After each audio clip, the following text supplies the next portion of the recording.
do you have some ways that you've kind of come up with or tips on how to overcome fear? I'm just kind of curious your take on it. Absolutely. I think everybody is different in terms of negative thoughts. For me, when a negative thought comes up in my mind, I literally have to replace that with like 5 to 7 negative thoughts, depending on how triggering the negative thought is. Other people may need 13 positive thoughts that they have to replace that negative thought with. So everybody's different, but I literally have to do that as soon as the negative thought comes up. Now, if physical stuff is playing into it, like you're not feeling good in your physical body, and then the negative thoughts come up, I I think it'll take you a little bit longer, because it just feels like when we are not really our best selves in our body, that negative thought sometimes has a little bit more, or we give it a little bit more power, you know? So Mhm. that's one way, is that to come up with the positive thoughts. The other thing I love to give my clients that are kind of just really battling with fear is something that I call 5, 5, and 5. So 5 minutes when you first get up. Well, before you do that, let me back up. You give yourself a do over. So it's like a rebirth. So everything that you did yesterday, some that you know that it was you, and then some that it was others, that were just not being so nice. You give yourself a do over. You have to forgive yourself every morning and give yourself that love. I know it sounds weird to people to like hug yourself, because we're so used to other people hugging us. But you take your arms all the way out as far as you can. I'm getting a really good stretch right now. And then you bring them in to yourself. It's so comforting. It's the first hug you get in the morning. Mhm. So that's the do over. Then you move to 5, 5, and 5. So 5 minutes are of you meditating, praying, whatever it is that you do. And I like to focus on something that I might be struggling with, because sometimes if you're in physical pain, it's hard to struggle. I mean, it's hard to focus on gratitude.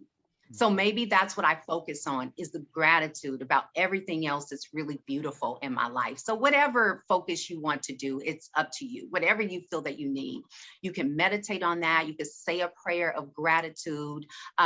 You can say a prayer of manifesting your courage, whatever it is that you want. The other 5 minutes is stretching, just having a 5 minute stretch. It will definitely, especially when you get older, you will wake up and get out of bed and you're like, what is going on here? Why are my knees hurting? Why is my back hurting? Why are my arms hurting? Like everything starts to hurt when you get Yeah. older. So that stretch really is so important, and it gets the body moving around. And the other 5, this is the one I love, love, love, is that you take 5 minutes to write intentionally what you want your day to be like. Mhm. So if my intentions are peace, then I am not going to have conversations with people that are not peaceful. If I know that they bring the D in drama, right, I'm not going to talk to them that day. Yeah. That's the opposite of what my intentions are, right? And then most of all, I am going to be the peace. I am going to be the experience of peace.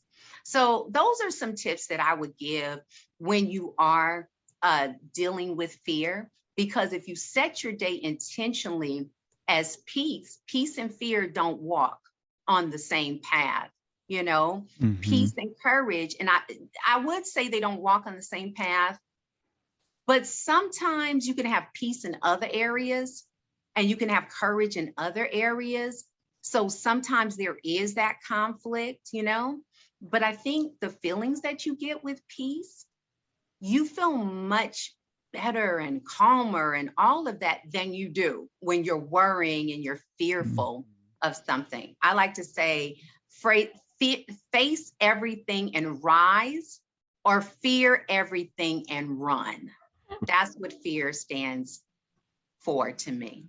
Yeah. It's the choice is yours. Yep, I agree. Michelle, I love your energy and your passion and your thoughts. I really enjoy the discussion that we're having with you.